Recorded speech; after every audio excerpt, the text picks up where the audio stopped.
las películas empiezan a aparecer de a poco, eh, hasta que eruptan como los volcanes, ¿no? Pero empieza a aparecer de a poco por imágenes y situaciones con las que me dan muchas ganas de trabajar. Eh, hay una especie de llamado a hacer la película. En este el caso de esta película proviene del hecho, es la experiencia concreta de un edificio que tapa la vista del Cerro Provincia. Cuando yo filmé una película anterior, me subí mucho al techo de la casa a filmar la cordillera. Y durante el rodaje de esa película, que fue un rodaje de un año, el edificio creció y tapó la vista de la cordillera. Y eso me pareció que era un hecho, o sea, que yo tenía que hacer algo con eso. Me parecía muy importante, porque el Cerro Provincia ha sido muy importante para mí en mi vida. Siempre es una imagen que ando con ella desde chico, ¿no? Viéndolo por todas las ventanas de todas las casas donde he vivido. Entonces me importó mucho eso. Y entonces quise hacer algo con esa imagen.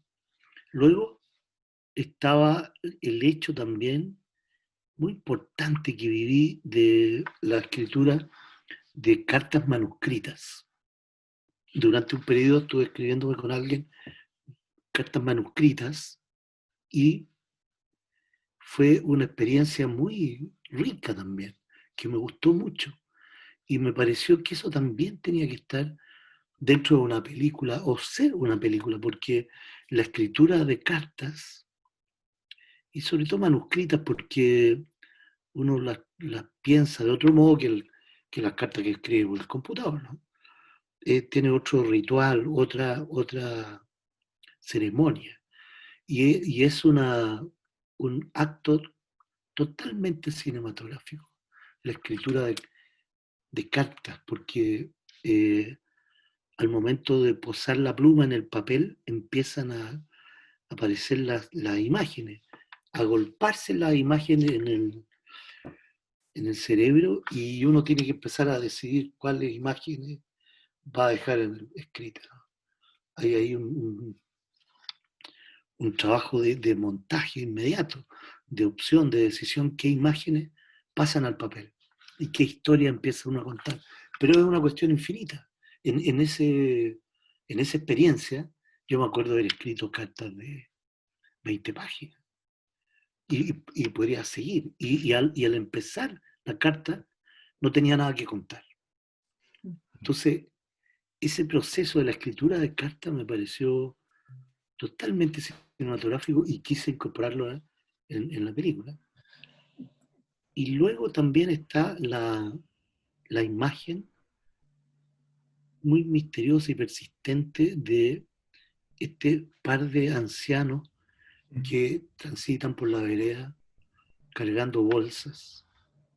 Eso es algo que necesité filmar y quise conocerlos, nunca pude hacerlo, quise conocerlos y tenerlos en la película. Y entonces bueno, por supuesto, con lo del edificio, está también el hecho de que yo había filmado el panadero. Tenían el material filmado, entonces nunca lo filmé eso pensando en una película, lo filmé porque tenía ganas de filmarlo solamente, pero apareció ese material rescatado y entonces quise también incluir, entonces la película es una trenza de todas esas cosas, sin voluntad de aclarar mucho la trenza, ¿no? Sino que de tejerla simplemente. Qué lindo. Es muy lindo como también la recuperación de un material, ¿no? Es decir, y también responde a esta idea de comenzar a divagar, muchos escritos, se habla mucho de este cine de la divagación. Yo creo que aquí te das esta posibilidad y es hermoso también la divagación como parte de una conversación y como invitar al espectador a ser parte de esos pensamientos tuyos, capaz una conversación interna que revisa tu propia memoria, ¿no? Que revisa tu propio trabajo, que revisa tu propia casa. Entonces, ¿cómo va surgiendo ese material? ¿Dónde tenías ese material antes? ¿Desde dónde lo vas sacando para hacer esta película? Bueno, en esta película hay materiales de otras películas anteriores De y varias.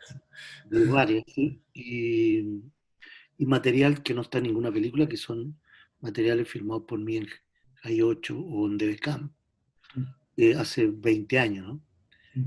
Hay materiales también más antiguos firmados por alguien de mi familia, que no sé, no sabemos bien quién es, pero, eh, pero son materiales que yo filmé y que cuando hice una película que se llama El Otro Día, los descubrí, digamos, porque los necesité. Y, eh, y empecé a verlo y me gustaron demasiado, me gustaron mucho. Y eran materiales que empecé a ver por segunda vez. Los vi cuando los grabé y nunca más quedaron guardados. Y luego los vi cuando hice esta película.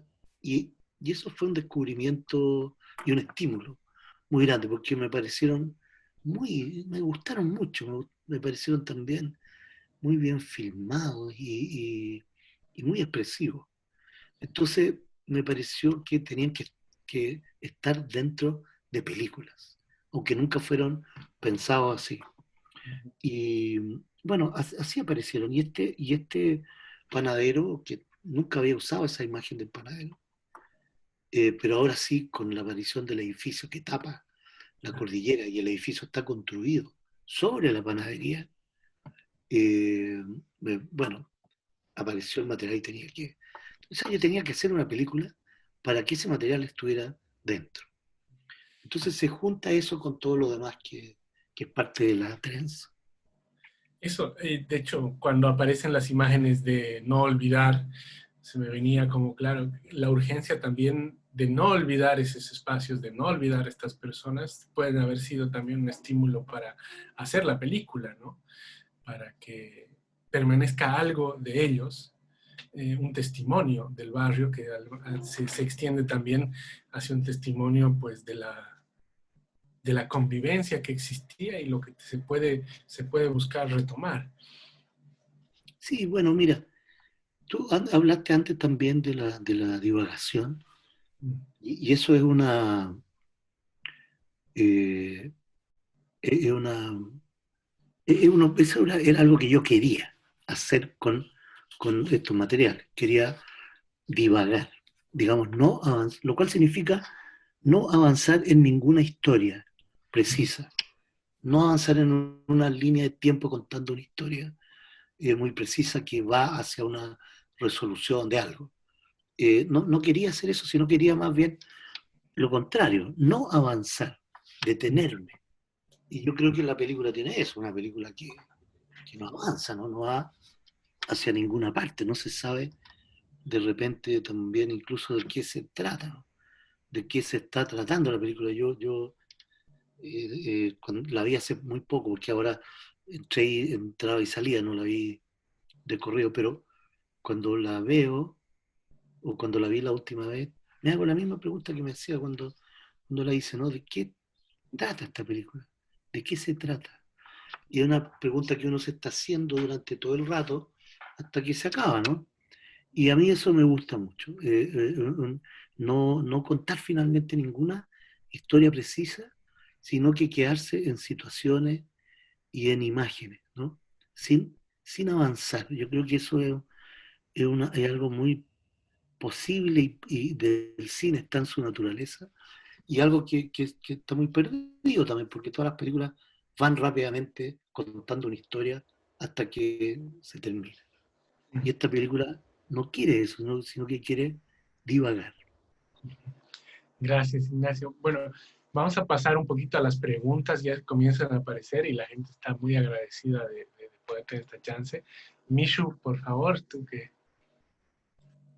Gracias, Diego. Que hay lindos mensajes ahí para Ignacio. Isa Torres dice, don Ignacio Agüero, gracias por tanto. Le mando un corazoncito. Dice, emocionante, es el Santiago que llevo dentro. Gonzalo Cáceres dice, hola, creo que el montaje en este documental es fundamental. ¿Puedes explicar cómo lo fuiste haciendo? ¿Lo trabajaste con alguien más? Gracias. Bueno, hay una montajista en la película, aparece en los créditos, ella se llama Sophie Franza y estuvo, como en mis películas anteriores, trabajando mucho tiempo en la película, un año puede ser, en el caso de esta película. Entonces hay mucho trabajo en el montaje, muchas decisiones que se van tomando y muchos, y uno se pierde mucho también, ¿eh? Como es una película de divagación donde no hay una historia muy precisa, es muy difícil de montar. Es mucho más fácil montar una película de una historia, donde ocurren hechos precisos, ¿no? Cuando eso no ocurre y hay una divagación, es difícil, porque de repente la divagación no ocurre, se pierde el sentido. Y yo creo que el logro de esta película es que es una divagación que está ocurriendo permanentemente, por lo tanto se mantiene como divagación. La película es un estado de divagación, donde hay distracciones, la película se distrae de sí misma, por lo tanto parte hacia otro lado, se interrumpe a sí misma y luego regresa y vuelve a interrumpirse. Entonces es un trabajo de montaje muy importante que hay detrás. Gracias, Ignacio. Sí, había varias personas interesadas en el proceso de montaje. Eh, Hay otra pregunta de Leticia Galeano. Dice, ¿cómo hiciste para conectar mínimamente?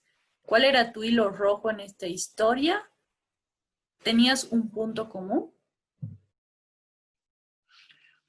Bueno, todo lo que he hablado, ¿no? De el panadero, el Cerro Provincia, el edificio, la esquina que eh, es un lugar que pasa a tener importancia, ¿no? Una esquina muy banal, porque no es una esquina importante que tenga algo muy particular, ¿no? Aparte de tener un mini market, una pastelería, una zapatería, un bar, en fin, es una esquina como cualquiera, pero pasa a tener un protagonismo, algo ocurre con esa esquina, ¿no? De repente se transforma en una esquina importante.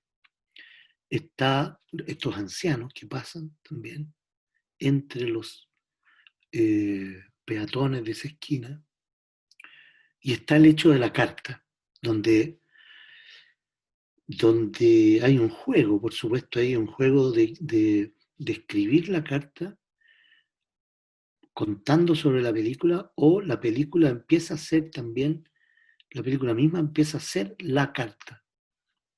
Entonces, todas esas cosas son las que van formando los elementos de la trenza. Por ejemplo, ahí tenemos el ejemplo de Michelle, que luce muy bien su trenza. No sé cuántas hebras tiene, pero eso es la película. Es una trenza, ¿no? Eh, esos son los elementos, con la idea de la divagación, de mantener la divagación constantemente. Por lo tanto, el hilo rojo que menciona la persona que lo nombró, no existe, no hay hilo rojo. Gracias, Ignacio. Aquí hay una más. Bueno, hay muchas preguntas, la verdad está llegando así a montones, pero vamos a tratar de leerlas todas. Gonzalo Garcés dice, ¿es posible que con el tiempo tus películas se hayan ido soltando en cuanto a la narración? ¿Puede haber una influencia de Ruiz en eso? Y otra pregunta dice, ¿cómo se pueden ver tus películas fuera de Chile? Onda Media solo funciona para Chile. Bueno, eh, asistiendo a las sesiones de cineclubcito, pues es una manera de ver las películas fuera de Chile. Eh, Otra manera, bueno, ahora la película se va a estrenar, ¿no? Se va a estrenar ahora en el 21 de agosto y ahí se podrá ver, la podrán ver de todas partes del mundo. Eh, entonces falta poco para eso. Y lo otro que dice Gonzalo Garcés, creo que se llama, que él nota que yo me he ido soltando. Por eso lo dice, yo creo que es cierto, eso me he ido soltando aunque nunca he estado muy atado a nada, ¿no? Pero es cierto que en el camino las películas se han ido soltando y cada día son más difíciles de decir de qué se trata, sobre todo esta última. Y lo relaciona con Ruiz. Yo creo que la película no es una película ruiziana, para nada. Las películas de Ruiz son completamente distintas y son notables, como Ruiz es un gran contador de historias. Pero también tiene eso de que establece muchas historias que van avanzando simultáneamente, pasando una a tomar el protagonismo, se esconde, luego aparece otra. Eh, lo que puede tener de Ruiz es lo que yo aprendí estando cerca de él, ¿no? Que me gustó mucho. Ruiz, que es la idea del juego. Es decir, que las películas son para jugar. Y por medio de ese juego uno puede llegar a emociones muy profundas, ¿no? Y a experiencias emocionales y racionales también únicas por la vía del juego y de trabajar con los materiales más que con historias, sino que con los materiales, pasar de una cosa a la otra y usando los elementos del cine, ¿no? El sonido, la imagen, la posibilidad bueno, y el montaje, pasar de una imagen a la otra sin que exista una conexión lógica y sin aviso, por ejemplo. Entonces, eh, hay muchas cosas que yo aprendí de Ruiz, pero una de ellas es el juego y hay otra que está relacionada con el juego, que es nunca hacer la tarea. Nunca hacer la tarea. Es decir, nunca hacer algo para cumplir con alguien o con algo, ¿no? No hay nada ninguna tarea que hacer. Lo que hay que hacer es mirar, mirar y asociar, que es lo que hacemos todos los días nosotros, ¿no? Entonces, la película tiene un poco eso de tratar de parecerse a eso que hacemos todos los días, que es mirar y asociar en silencio, ¿no? Todos nosotros hacemos eso. Y resulta que cuando vamos a ver una película, no hacemos eso, sino que vamos derechito por una historia. Y esta película pretende hacer lo contrario, hacer lo que hacemos todos los días. Qué lindo eso, Ignacio. Gracias por compartir esa tu percepción, ¿no? Es muy nutritivo. Hay varias preguntas respecto al proceso que sigues para entrevistar a las personas, ¿no? Y aquí un espectador anónimo dice: Ignacio, ¿cómo te acercas a las personas? ¿Qué haces cuando les ves incómodos o solo grabas entrevistas a los que te parecen que quieren ser grabados? Sí, nunca grabo al que no quiere ser grabado, la verdad. Ahí no, yo me retiro. Y eh, a no ser que uno necesite ese testimonio de alguien que no quiere ser grabado, y en ese caso entonces uno se esconde detrás de algo y logra la imagen. Pero eso no está hecho en esta película y casi no lo hago en ninguna película, ¿no? Pero a veces es necesario hacerlo cuando uno necesita que alguien diga algo que él sabe, tal como lo hizo Lanzmann en Shoah, ¿no? Eso es algo que es muy ético hacerlo a veces. Pero casi nunca lo hago y más bien filmo a personas que aceptan ser filmadas y y también lo hago con toda tranquilidad, porque lo hago también sin el propósito de obtener una información precisa. Digamos, cuando entrevisto a alguien no estoy pretendiendo que me diga algo que yo quiero que me diga, sino que estoy conversando con esa persona y abriéndome a lo que pueda decirme, a lo que pueda ocurrir. Y también es muy interesante el valorar el momento, el tiempo de la entrevista. No solo para obtener una información, sino que para estar con la otra persona.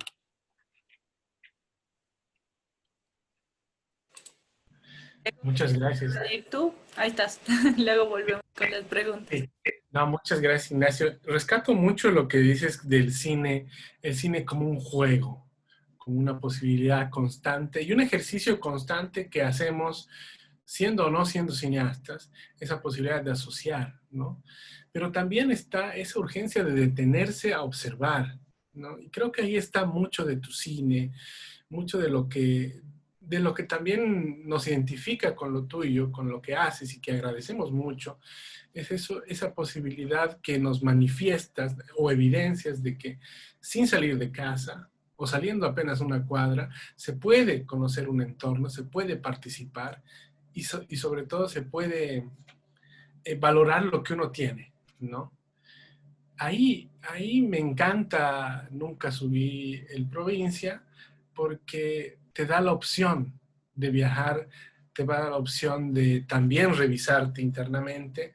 Y creo que en este momento que estamos viviendo globalmente, donde estamos prácticamente encerrados, eh, administrar nuestros cuerpos de esa manera también funciona, ¿no? También ayuda, también posibiliten valorar algo que, como tú decías, se lo consideraba banal, pero resulta siendo tan importante en un día a día que es en el que nunca nos deteníamos antes, ¿no? Las perspectivas que las perdemos, como que vamos perdiendo la escala, entonces de nuestra propia esquina pasamos sin darnos cuenta si el vecino sigue o no sigue ahí. Y eso me encanta, ¿no? Sí, a mí también. Yo necesito eso, me gusta mucho. Me atrae detenerme a mirar lo que está cerca o lejos, pero que aparentemente no hay nada en eso y hay un mundo entero, ¿no? Y también, ¿cómo se llama? Esa cosa que tiene el cine también en su naturaleza, que es capturar y contener. Es decir, por ejemplo, la película parte con este señor que estamos en el patio de mi casa conversando sobre el barrio. Y él es conserje de un edificio también que está en la esquina. Y es alguien que se le debe pasar continuamente por la esquina también.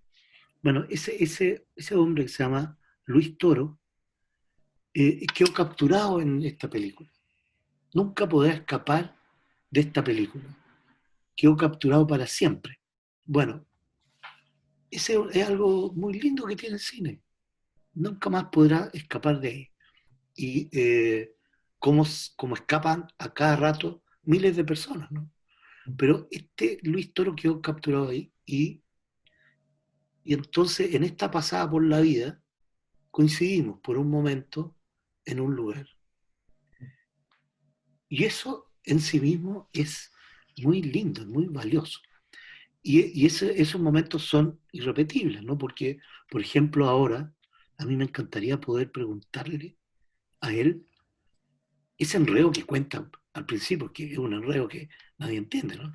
El de lo que gente que había en esta esquina, la que está en la esquina del frente. A mí yo quedé con una pregunta que es saber si en un momento hubo dos panaderías simultáneamente, a un lado de la esquina y al otro lado de la esquina. Bueno, el hecho concreto es que yo no se lo puedo preguntar porque él ya no viene, no está, ya no lo veo, y si lo llamo por teléfono no me reconoce. Es decir, pasó el tiempo y ya no, entonces no es posible capturar otras cosas. Pero él quedó capturado aquí y nunca más podrá escapar. Qué bueno. Siguen sumando las preguntas. Si Michelle, si damos cabida por ahí, mientras buscamos una, Michelle está en eso. En general hay varias preguntas y también es algo que me gustaría que nos puedas compartir. Son esas, o remarcar el cómo establecer una conversación. Si hay mucha gente, toda la gente que valora tu cine, valora mucho esa tu habilidad de conversar, ¿no? Ignacio es un buen conversador. Entonces, la pregunta es, ¿cómo logras también esos niveles de conversación con gente capaz completamente desconocida, como sucedía también en el otro día, que hay imágenes que rescatas de esto, y acercarte y llegar a esa emoción, ¿no? Llegar a esa emoción de un diálogo. Claro, bueno, yo creo que en esta película ocurre muy poco. Ocurre poco y por poco tiempo también. Hay otras películas donde ocurre más, ¿no? En la película del otro día creo que ocurre más también y bueno, en Como me da la gana 2 y en las anteriores también. Y, eh, y yo que no soy un gran conversador, porque no lo soy más bien conocido como alguien muy callado, en las películas cuando aparezco conversando con alguien, es algo que ya dije, realmente me interesa estar con esa persona. Y no tengo, no hay ningún propósito, más que estar con esa persona. No, Y entonces, al no haber propósito, se produce una, un relajo, ¿no? No hay ninguna tensión, porque no hay nada que deba obtener, no hay ninguna tarea que hacer. ya, qué bueno. Sí. Micho, si quieres, vamos ahora sí a preguntas. Claro, voy a juntar varias porque hay muchas que están girando en torno al diseño sonoro. No mucha gente reflexiona un poco sobre la atmósfera silenciosa, cómo el sonido a veces se adelanta a ciertas imágenes, ¿no? Entonces, quieren saber varios espectadores cómo ha sido esta experiencia con el sonido en la película. Bueno, el sonido es silencioso. Es verdad que esta película es silenciosa y tiene, creo yo, también algo que es hipnótico, en cierta manera, ¿no? Y eso funciona muy bien en la esquina, por ejemplo, la esquina que es bulliciosa, muy bulliciosa. En esta película es más bien silenciosa y empiezan por esa manera a valorarse otras cosas, ¿no? Y empieza la gente común pasan a ser los seres humanos que habitan en este momento el mundo. Eso es lo que ocurre con las personas de la esquina. Se transforman de peatones de una esquina banal en los personajes que están habitando el mundo. Porque eso es lo que tienen las películas, ¿no? Que hacen, transforman lo que están mostrando en el centro del mundo. Es lo más importante del mundo en el momento de la proyección. No hay otra cosa más importante. Entonces, bueno, el sonido aporta mucho a eso. Y el sonido ha sido un gran trabajo de la montajista también, Sophie France. Ella es muy sensible con eso también, con el sonido. Ha sido un gran aporte, ¿no? De trabajar esos sonidos. Ella, en los créditos creo que aparece así también, están como en el diseño sonoro de la película. Hay una sonoridad de la película y Sofía ha tenido mucho que ver con eso y en eso nos hemos entendido muy bien en la cuestión del sonido. La música, por ejemplo, es muy mínima. Hay muy poco uso de la música. Y en general, digo, lo evito, ¿no? Hay otras películas en que la música está todo el tiempo, como en Sueños de Hielo. por ejemplo, donde hay mucha música. Pero en general es algo que yo no uso. Sobre eso era muy interesante la escena sobre el sonido, me llamó la atención.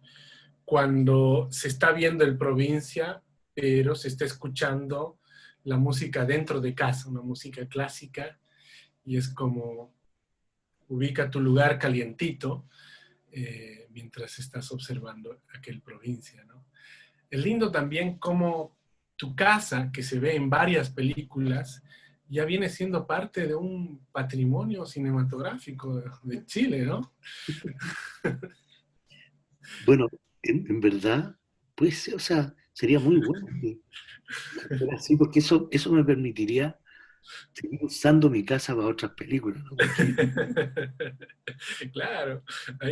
Y otra cosa que pensaba, no sé cómo estás planificando el estreno, pero me parecería fabuloso que fuera enganchar una gran pantalla en la esquina y que esa esquina se establezca también como un espacio distinto, no sé, una dinámica en esto que tanto nos falta, el encontrarnos, pues sea en ese preciso lugar donde pueda hacerse una proyección, ¿no? no lo había pensado.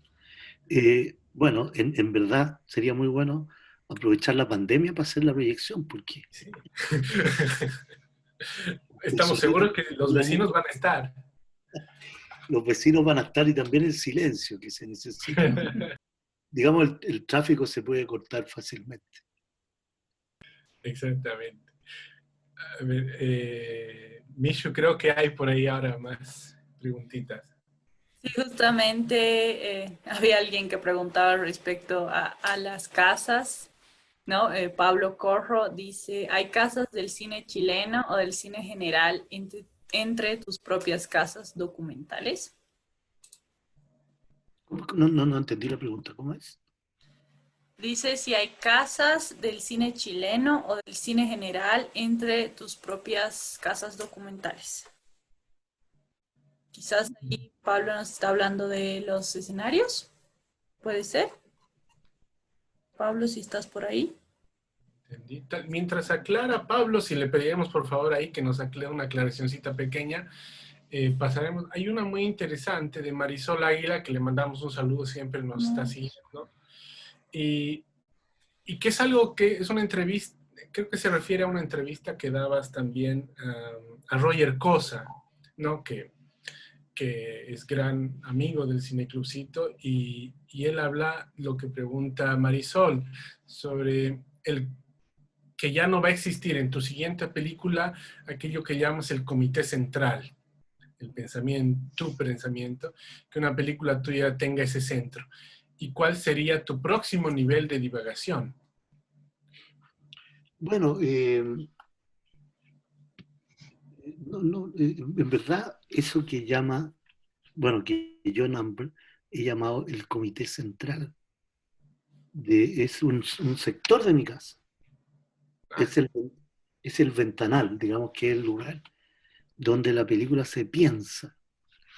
Eh, y eso es contradictorio con algo que también me interesa a mí, que es que me gustaría lograr una película que no tenga centro.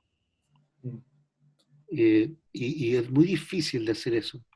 Una película sin centro, uno siempre termina, termina estableciendo un centro.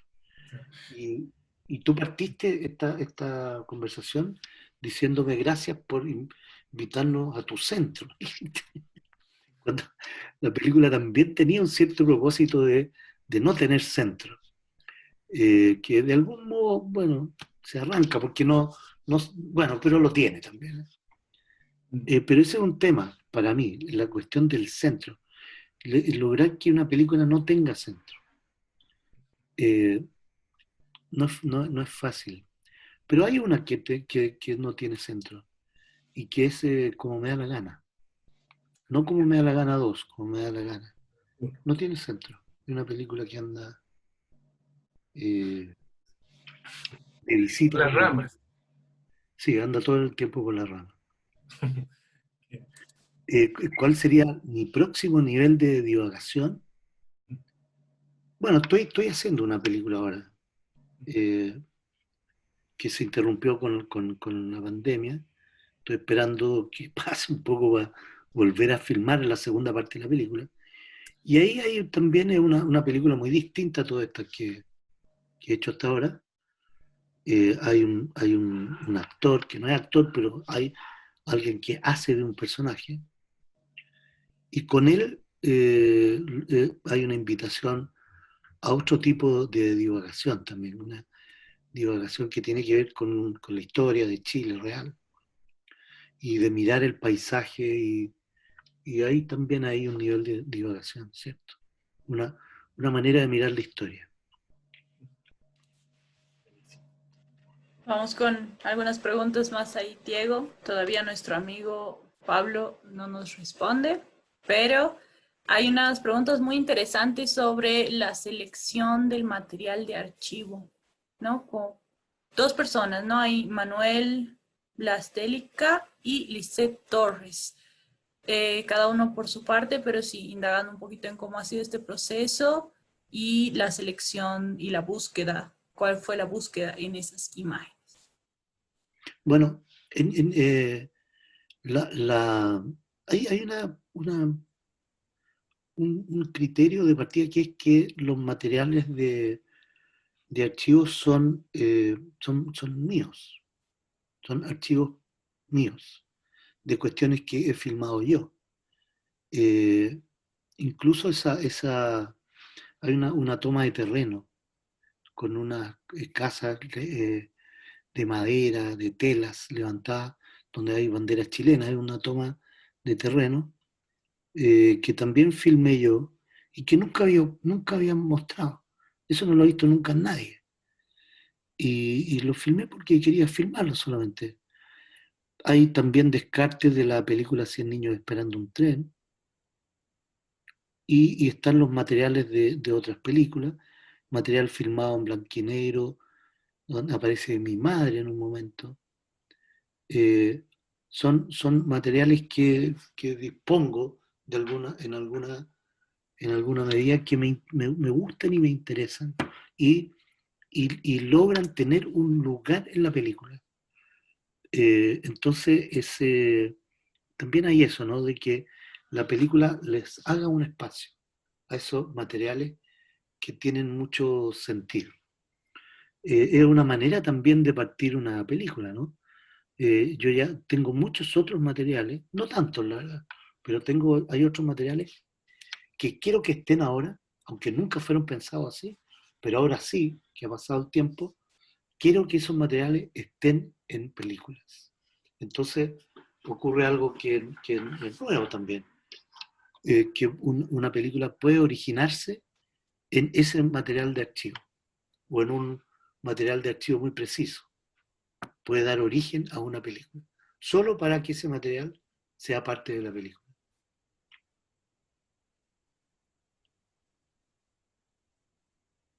Oye, hay una muy linda por ahí de Sebastián Astroza. ¿Por qué elegiste mostrar a los niños El inmigrante de Chaplin? ¿De dónde nace esto? ¿Tenías alguna pregunta que necesitabas responderte?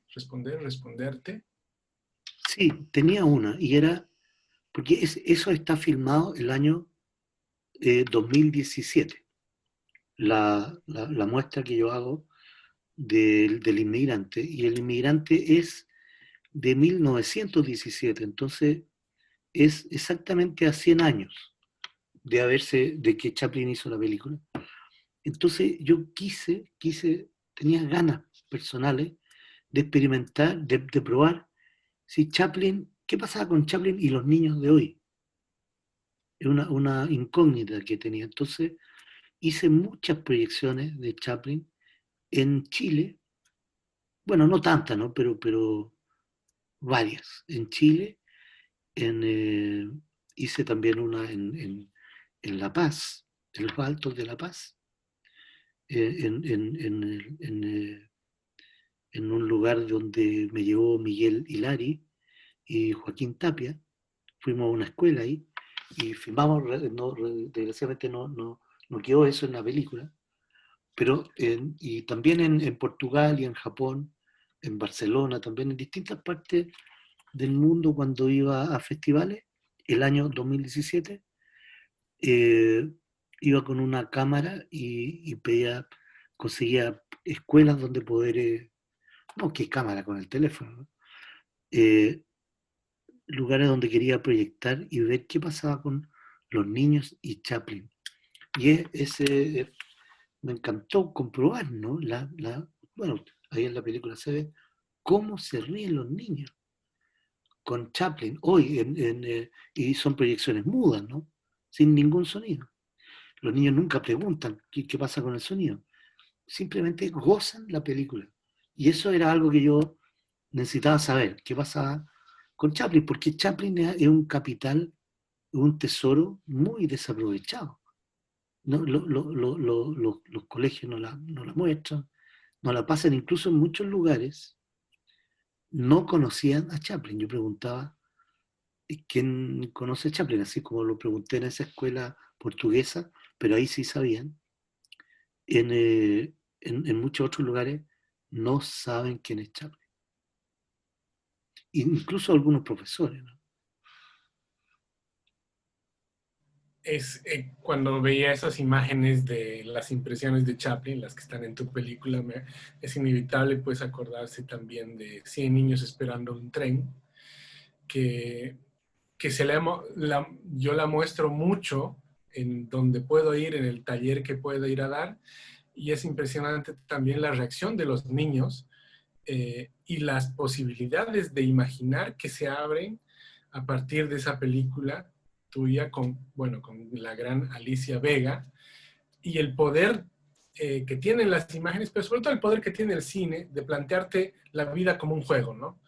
Y entender la vida desde otro lugar, y donde las posibilidades de imaginar están en todo lado y a todo nivel, ¿no? Desde que el niño aprende algo y y quiere que su padre comience a imaginar lo mismo que él experimentó. Y eso me parece algo muy conmovedor, muy lúdico y muy necesario, capaz en la misma medida en que el mundo tiene que conocer Chaplin, el mundo tiene que ver 100 niños esperando al tren. Y nunca subí el provincia. También. Que se estrena muy luego. Si hay Mishus y por ahí hay algo más. Sí, hay una de Luis Ollantay que tiene un poco de interés en saber cuál fue el criterio de selección de los personajes o de las personas que aparecen dentro del filme. Si existe una afinidad más allá de lo familiar de la vecindad. Bueno, en verdad, la idea, en el propósito original de la película, yo quería que apareciera mucho más gente, ¿no? Yo tenía las ganas, la idea, de que aparecieran los habitantes del edificio. Quería conocerlos, quería saber quiénes son ellos, que llegaron hace poco al barrio, ¿no? ¿De dónde vienen? ¿Quiénes son? Y no aparecen, porque no fue posible. Me impresionó mucho eso, porque desconfían y no sé, pertenecen a una cultura distinta a la cultura del barrio, ¿no?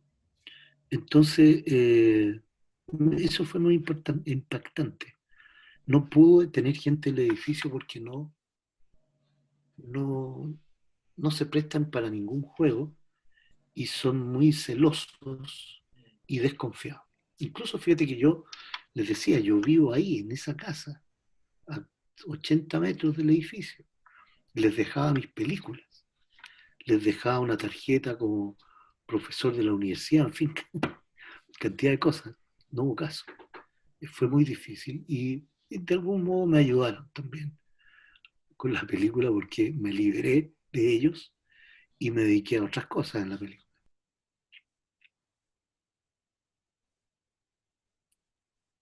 Pero entonces está ahí el zapatero, está la costurera, el cubano del bar de la esquina, está eh, Arturo, que es el personaje que está en la vereda, que vive en la vereda. Eh, Está, bueno, Luis Toro, que es el conserje. Y bueno, están las imágenes del diarero, ¿no? El que tenía un kiosco de diario y que repartía el kiosco en la bicicleta. Eso, en verdad, me culpo de no haber hecho una película con él. No, no, no, no. ¿Cómo no lo hice, no? Era un, era un personaje precioso. Todo lo que ocurría en torno al kiosco de diario, ¿no? No, eso en verdad me duele. Wow, sí. Bueno, pero cuando ya son 2 veces que veo la película y es muy conmovedor y lo quiero atar con una pregunta que aquí está sobre el cine. También es como un cine de Camilo Rodríguez, ¿no? Si se está planteando también el cine de la divagación, también se podría plantear el cine de la intuición, y esta intuición que responde a una emoción y a una urgencia de no sabemos qué, de dónde viene y qué sí quiere responder, pero por captar a estos personajes, por captar estos momentos, y quién sabe después o darles un lugar en una película, ¿no? Entonces la intuición está muy colada a esta divagación. ¿Es así? Yo creo que sí, ¿no? Creo que sí. Lo central, yo creo, es, y que me parece a mí que ocurre en la película, es que uno percibe, yo lo percibí el otro día cuando vi la película, que es que uno es testigo de la vida teniendo lugar.